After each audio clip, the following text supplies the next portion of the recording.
4 करोड़ लोगों को पक्का मकान देने का काम प्रधानमंत्री मोदी जी ने किया। और केवल मकान नहीं दिया, इस मकान के भीतर क्या क्या व्यवस्थाएं होनी चाहिए, एक एक बात की चिंता करने का काम किया। कि मकान में बिजली का कनेक्शन होना चाहिए, तो सौभाग्य योजना के तहत बिजली का कनेक्शन देने का काम किया। मकान के भीतर रसोई होगी तो उस रसोई में अनाज होना चाहिए। 80 करोड़ लोगों के घर तक मुफ्त में राशन पहुंचाने का काम किया। यह अनाज पकाने के लिए गैस का सिलेंडर होना चाहिए। उज्ज्वला गैस के 10 करोड़ कनेक्शन देने का काम भारतीय जनता पार्टी ने किया। इन भोजन के बाद एक शौचालय होना चाहिए ताकि किसी मां बहन को घर के बाहर जाकर के झुरमुट का इंतजार न करना पड़े, सांझ की वेला का इंतजार न करना पड़े, उस पीड़ा को महसूस करने का काम प्रधानमंत्री मोदी जी ने किया। और इसलिए 10 करोड़ से ज्यादा शौचालय बना करके देने का काम किया। 13 करोड़ घरों में नल से जल पहुंचा देने का काम किया कि लंबी दूरी से किसी को पानी लेकर के ना आना पड़े। आप सब सौभाग्यशाली है कि गंगा के तट पर रहते हैं।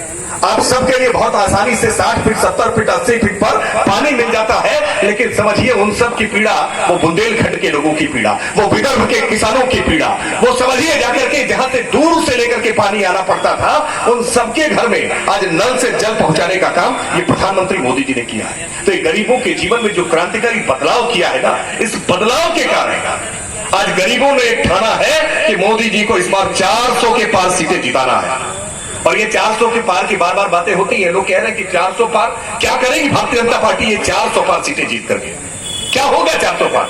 सरकार तो 272 पर बन जाएगी, ये 400 पार क्यों करना चाहते हैं? मैं मीडिया के मित्रों को सवालों का जवाब में कहता हूं कि कुछ विद्यार्थी ऐसे होते हैं जो इस आधार पर परीक्षा देते हैं कि कोनो तरह केहू तरह 33 नंबर हमके मिल जाए, चाहे ग्रेस लगाए के मिल जाए, लेकिन 33 नंबर मिल जाए तो हम पास हो जाएंगे। ऐसे विद्यार्थी अखिलेश यादव है, ऐसे विद्यार्थी राहुल गांधी है। लेकिन कुछ विद्यार्थी जो मेरिटोरियस होते हैं, जो पढ़ाई लिखाई में बहुत अव्वल होते हैं, जो मेधावी विद्यार्थी होते हैं, वो पर्चा पूरा हल करते हैं और कोशिश करते हैं कि 100 में 100 नंबर मिले, और न 100 मिले तो कम से कम 80-85 विद डिक्टेंशन तो पास हो ही। तो मोदी जी वो मेधावी विद्यार्थी है, जनता के बीच में काम किया है और इस काम के आधार पर हम कह रहे हैं कि 543 सीटों में से 400 सीटें भारतीय जनता पार्टी इस बार जीत करके दिखाएगी। और ये जब कह रहे हैं तो ये बड़ी जिम्मेदारी, बड़ी जवाबदारी। मैं लखनऊ से चला हूं, मुझे मुख्यमंत्री योगी आदित्यनाथ जी ने कहा कि जरा पता करके आओ, पूछ करके आओ कि गाजीपुर के लोगों को अपने किए हुए काम पर अफसोस है कि नहीं है। जो गलती हुई है उस गलती को सुधारने का काम करेंगे कि नहीं? आप मुझे विश्वास दिलाइए, हाथ उठा करके विश्वास दिलाइए कि गाजीपुर के लोग अपनी गलती को ठीक करने का काम करेंगे कि नहीं करेंगे। मैं पूरे विश्वास से जाकर के मुख्यमंत्री योगी आदित्यनाथ जी को कह दूंगा कि गाजीपुर के लोगों ने महसूस कर लिया है कि जो गलती हुई थी वो गलती अब नहीं होगी। इस बार कमल का फूल खिलाने का काम करेंगे और इस बार गाजीपुर भी जब कमल का फूल खिलाएगा तो यूपी में हम 80 की 80 सीटें जीतेंगे। मैं दावे से कह रहा हूं, अगर गाजीपुर जीते तो 80 की 80 सीटें जीत रहे हैं। आज कन्नौज में वोटिंग हो रही है। आज उत्तर प्रदेश की 13 सीटों पर और देश की 93 सीटों पर आज तीसरे चरण का वोट पड़ रहा है। वोटिंग हो रही है कन्नौज में और कन्नौज से जो रुझान आ रहे हैं, मुझे महसूस हो रहा है, मुझे जानकारी मिली है कि कन्नौज की जनता ने दे दिया स्पष्ट संदेश कि वहां हारी थी डिंपल और इस बार हारेंगे अखिलेश। मैनपुरी का चुनाव उनके हाथ से निकल चुका है। मैनपुरी के चुनाव में भारतीय जनता पार्टी ने इस बार कमल का फूल खिला दिया है, क्योंकि कल जो उनकी विधानसभा है ना, सुबह ही सुबह वहां से रोना शुरू कर दिए थे कि ईवीएम यहां गड़बड़ हो रही है, यहां पीठासीन अधिकारी गड़बड़ कर रहे हैं, ये इलेक्शन कमीशन हाथ फेयर इलेक्शन नहीं कर रहा है। ये रोने का काम कौन करता है? जे एग्जाम में फेल हो गया कहला ना कि बहुत शोर करता हम पढ़ नहीं पाई, हम रूम में बुखार हो गई ललन के, हमार मास्टर नहीं आई लहला, क्या बताइए हम लिख नहीं पाई है। लेकिन जो मेधावी विद्यार्थी होता है वो कारण नहीं गिनाता है, वो परिणाम लेकर के आता है और इस बार परिणाम हम लेकर के आ रहे हैं। आप विश्वास दिलाइए कि जो परिणाम गुजरात देता है वो परिणाम उत्तर प्रदेश दे सकता है कि नहीं दे सकता है? जो परिणाम राजस्थान देता है वो परिणाम उत्तर प्रदेश दे सकता है कि नहीं दे सकता है?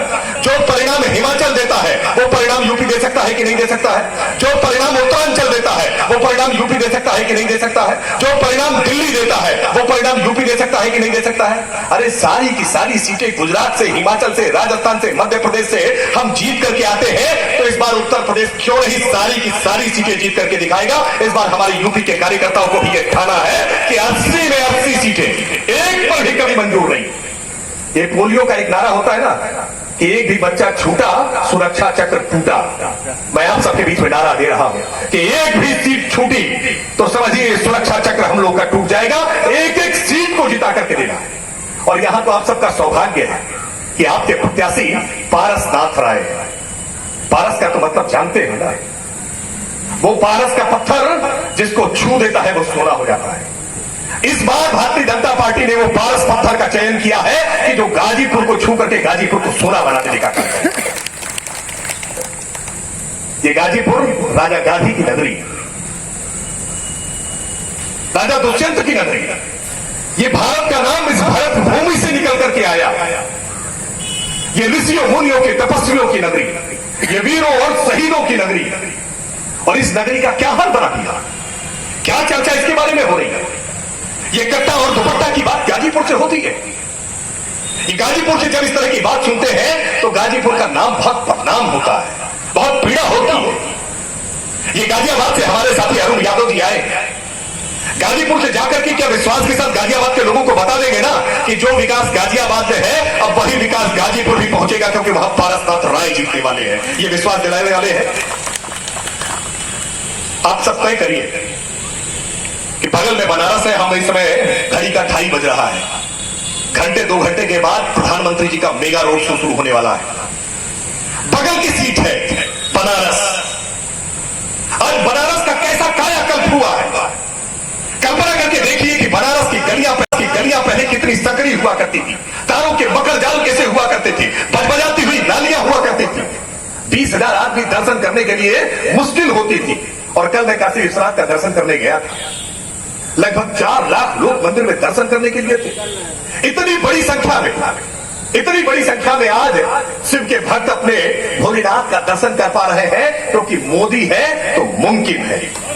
ये मोदी जी ने मुमकिन करके दिखाया है। और केवल काशी नहीं, काशी से लेकर के कन्याकुमारी तक हमने आज देश के हर धर्म स्थल का कायाकल्प करने का काम किया है। हमने विकास भी और विरासत, इस भारत की संस्कृति को हमने सहेजने का काम किया है। और ये सब काम आप सबको भी इसमें गर्व की अनुभूति रखनी होगी कि इसमें मेरा भी योगदान है। क्योंकि जब उरी की सर्जिकल स्ट्राइक होती है ना, जब पुलवामा अटैक के बाद हम एयर स्ट्राइक करते हैं ना, तो ये गर्व से ऐसा कहना पड़ेगा कि इसमें मेरी भी भूमिका है। ये सेना के जवानों ने जो वहां सर्जिकल स्ट्राइक करके दिखाई है, उसमें गाजीपुर के लोगों ने अपना एक वोट डाला है। ये उनकी भी भूमिका है। मैं आप सबसे कोई बहुत लंबा भाषण नहीं करूंगा, क्योंकि सारी बातें आप सबने लंबे समय से सुनी और बहुत सारी बातें मैं रोज टेलीविजन से आपको बताने का काम करता ही हूं। तो आप सबको ये संकल्प लेने का समय है कि आप सब मिलकर के भारतीय जनता पार्टी को मजबूत करने के लिए, पारसनाथ राय जी को यहां कमल के फूल पर बटन दबा करके जिताने के लिए और प्रधानमंत्री जी के लिए अपना सहयोग समर्थन देने के लिए एक सीट ये गाजीपुर की भी जिताने का काम करेंगे। बोलिए जिताने का काम करेंगे ना? जोर से मेरे साथ बोलिए, आप सब जिताने का काम करेंगे ना? तो मैं पूरे विश्वास के साथ कह सकता हूं कि आज के इस युवा सम्मेलन में इस बात की पृष्ठभूमि रख दी है कि कोई माफिया अपराधी, ये जो समाजवादी पार्टी के समय में योजना चलती थी ना, 1 डिस्ट्रिक्ट 1 माफिया, चले जाएंगे प्रयागराज तो अतीक अहमद का साम्राज्य मिलेगा, चले आएंगे काशी के क्षेत्र की तरफ तो मुख्तार अंसारी का साम्राज्य मिलेगा, चले जाएंगे अम्बेडकर नगर की तरफ तो मुकीम काला का साम्राज्य, आपको खान मुबारक का साम्राज्य मिलेगा, पश्चिमी उत्तर प्रदेश में चले जाएंगे तो खान मुबारक का साम्राज्य मिलेगा। ये सारे साम्राज्य आज बुलडोजर लगा करके ध्वस्त करने का काम पूज्य योगी आदित्यनाथ जी ने किया है। ये कानून का शासन स्थापित करने का काम किया है। ये ताकत आपने दी थी उत्तर प्रदेश में सरकार बना करके, और आपको फिर ताकत देनी है, गाजीपुर से ताकत देनी है। एक कमल का फूल दिखा करके दिखाना है कि इस बार केंद्र में नरेंद्र मोदी की सरकार बने तो वो इकोनॉमी जो अटल जी 11वें नंबर पर छोड़कर गए थे, जिसको कांग्रेस की सरकार ने 10 वर्षों तो 11वें नंबर पर रखने का काम किया, जिसको आज प्रधानमंत्री जी 5वें नंबर पर लेकर के आए हैं, उस वर्ल्ड की इकोनॉमी में आज भारतीय जनता पार्टी की सरकार 3रे नंबर पर लेकर के जाए। इसके लिए हम सबको संकल्प लेना है। आप सब धैर्यपूर्वक आपने सुना, आप सब इतनी बड़ी संख्या में आए, बहुत बहुत आभार, बहुत बहुत धन्यवाद।